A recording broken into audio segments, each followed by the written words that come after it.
Hello everyone, welcome to PIXELANDS First Impressions. I'd say this is a new series for the channel, but I kind of did one for, Reworlds a long time ago, then I did a new First Impressions based on a new update that was like 5 years later little update, and then I did one on Crystal Realms on my podcast, and then also on one other game, I forgot what it's, just Pixel Planet, which is not really being updated too crazy, so those are smaller ones. And then recently I played, Red Verse for the first time. So this is the first kind of formal, just regular commentary talking about PIXELANDS, or talking about a first impressions on a Pixel-like game in a long time. Last time I did this was for Reworlds in about 2020. So this probably is going to be the last one until, I find another game. I know I can't speak on exactly who or when or what or exactly, but I'm hearing of some other kind of games in the works that are Pixel-likes.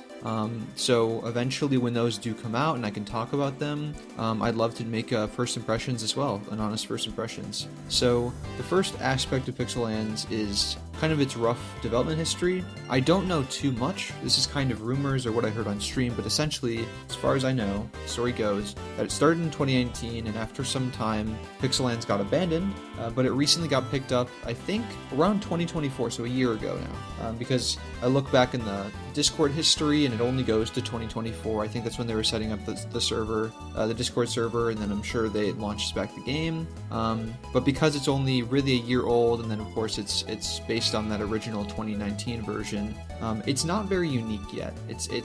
I'll go into it, but it's not super unique compared to other Pixel-likes right now, especially of course the Pixel-like Growtopia. So let's start with the pros. I like the crafting recipe. I like the crafting system that they have. I don't remember exactly what it was called, Workbench. I probably should have done this right after my stream, so I got a little better gist, but I wrote down as much as I could.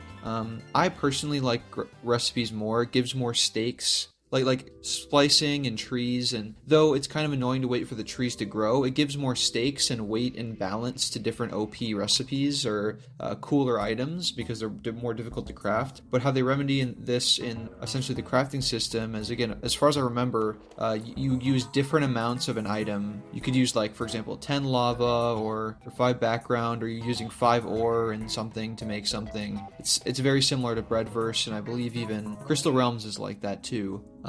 But yeah, I don't think it's a better alternative to recipes and trees and all that, but I think it is an interesting difference, and if they keep developing that and making more crafting recipes with the crafting system, I think that's going to be a plus, because I'm all in for that crafting and recipes feature. Additionally, the eggs are probably my favorite part. There's this Easter event that's probably already passed. Maybe it is, maybe it isn't in PIXELANDS. You can go check out for yourself. But basically, you can just, I was clearing a world for my stream. That's kind of the basic benchmark I have, which is a little unfair. There's probably more fun features in some games over the others, but I was clearing my world because that's just what I know is obvious I can do, and figuring out different items and seeing what I can do with recipes and all that. And you were able to get 2 items. One was a 4-leaf clover, which I believe is for specifically crafting, and another is an egg. And there's some other drops that are rare as well, I think I got. But the eggs were interesting. Basically, I would say you probably had over a 50% chance, maybe a 75% chance of getting an item from these eggs that would drop. So you get the egg, you'd place it, you'd break it, and you could just get these cool items. There was one that was like a jet hair inspired by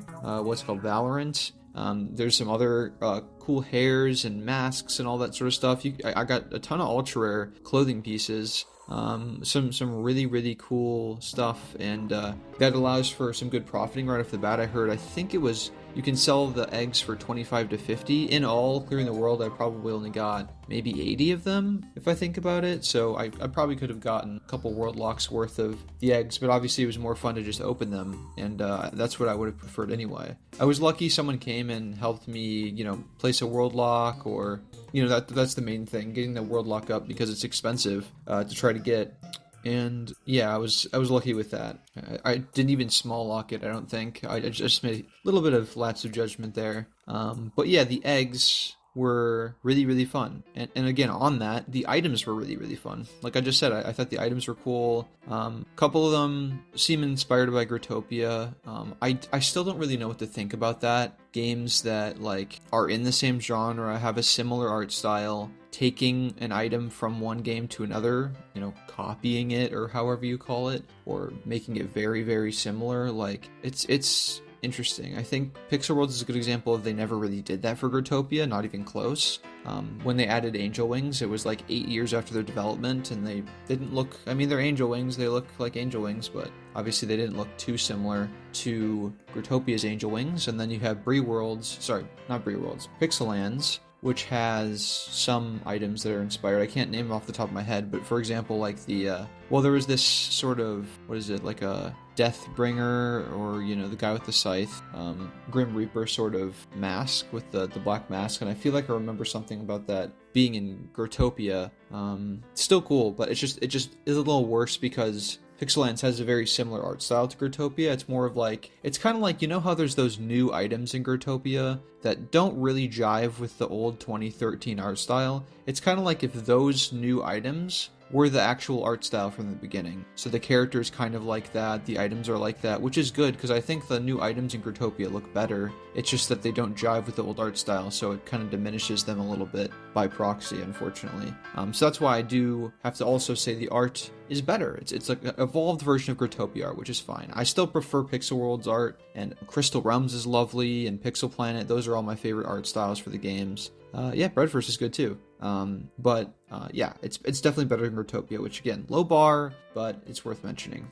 Also, like I said before, you can get St. Patrick's clovers and eggs from Easter. The events are overlapping, which I would say weird, feels inconsistent, or feels a little strange. Not inconsistent, that's not the right word. I haven't had enough time with the game to know what's consistent or not. But it kind of makes me think, like, should events last a lot longer than normal? It's kind of a commentary video in and of itself. Should we be having St. Patrick's Days for a weekend? Should we have them for a week? Should we have the event for a month? Because, it was in March and it's almost May, and the 4-leaf clovers are still dropping from blocks. But I think it's cool. I think you could just leave them around for a month, and it's very user-friendly. It gives us players a lot more time to manage these deadlines, these windows for getting certain event progress done. Gives a lot of time for me to get those items from those eggs. I like that part. So now onto the cons. It's similar to Growtopia. It's pretty similar. It's the art style for sure. They obviously have the crafting system, which is different. I think that's the main thing you could say for right now is pretty different. And a lot of these games are meshing with my head. So many of them, they have the farming system, and then after that they make a fishing update. But I can't for the life of me remember if there's fishing in PIXELANDS. I vaguely remember someone coming to my stream and having a fishing set. Okay, yeah, I know, that's right, they do have fishing. They also have vending machines, which is similar to Growtopia. They have that fishing update that they make right after they make the main feature. It's similar in vibes compared to some other Pixel-like games. I like Pixel-likes as a name for sandbox MMOs. I'm just gonna keep saying that. I'm gonna make it a thing. I'm gonna make Pixel-like a thing, guys. It's not too much of a criticism that it's like another game, but it's just really like Growtopia, which I kind of started to cope and say, no, it's different. I feel it. It's different when I was first trying it out, but at the end of it, I kind of succumbed to that realization that really it is pretty similar, to be honest. But of course, there's that. That's kind of the obvious con. If you wanted to play a more complex version of this with maybe a little bit lesser art, you might as well just play Growtopia instead of PIXELANDS, to be completely fair. I think the generation is pretty unoriginal. Back in, old Pixel Worlds, old Growtopia, you just have that flat chunk of square land with some lava and some rock, and I think that's all that there was. There's background, soil, lava, and then rock. As far as I remember, that's all there was in the world. Of course, there's all those drops that you can get, special drops, but pretty unoriginal generation, which is unfortunate to see a 2025 Pixel-like game have, because all these other Pixel-like games have already caught up. Crystal Realms is a very extensive cave system, and it's got different ores and stuff like that. And then, of course, there's old Pixel Worlds or new... It's weird to say because there's private servers right now. OGPS has the OG Pixel Worlds, but that's kind of like the new Pixel Worlds. But then there's the old Pixel Worlds, the one that's dead, but it had the new generation system. It's complicated to explain. but Pixel Worlds, before it died, I should say, before it got killed, had a interesting generation system. It had a ton of different blocks. Growtopia's system now, I believe, has, you know, some unlevel terrain. It has trees that spawn and stuff like that if you go to a new world. I just think PIXELANDS has fell behind in that sense, and though, of course, a lot of people just clear their worlds anyway, so you could say, who really cares once you get into it quite a bit. I quite liked exploring interesting generation. That was a huge pull for me for Crystal Realms. The movement is janky in this game. That's probably my biggest con. I probably should have put that at the end, but my biggest con is just the movement feels so janky.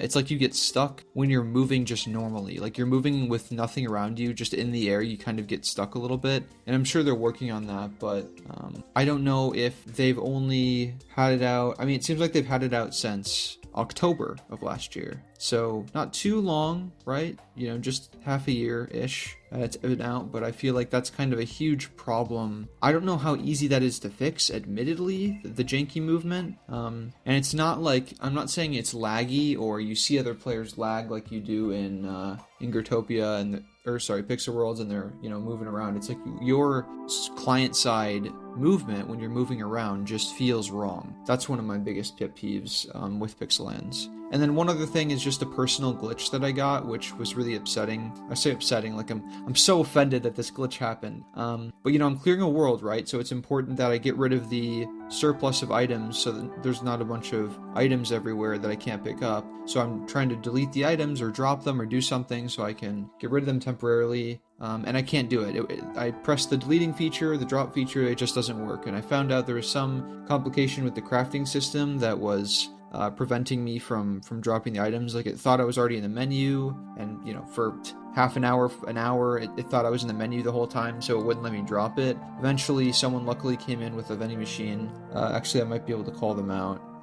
Young Bay, I believe, they're a creator in PIXELANDS, and I was really appreciative of them doing that for me, because I wouldn't have gotten away with the glitch if that didn't happen. That was really rough. So that's the main thing. That's the main thing with PIXELANDS for me. Other than the janky movement, it's just that rough glitch that happened. And I'm sure there's other glitches, but that was the main one I encountered. And all that to say, it's a little unrefined. It's still new. I assumed that it came out a year ago, but it seems like they got the Discord up and the hype and all that, and then 6 months ago around is when they really started testing. And I'm sure it's still in the, you know, beta phase or whatever, so I got to give it that, to say that, you know, the generation is to be updated, and the janky movement and glitches and stuff like that can still be changed. And I'm sure they can still find an identity away from Growtopia or other pixel-like games, but we'll really have to see on that. So that's my main thoughts on PIXELANDS. Apologize if it makes it seem like I had way more cons or spent way more time on the cons. Trying to be fair here, and I really did enjoy some parts of PIXELANDS, but of course I would put this one pretty low on my list for now. I just don't find it that unique yet. But thank you so much. Bye.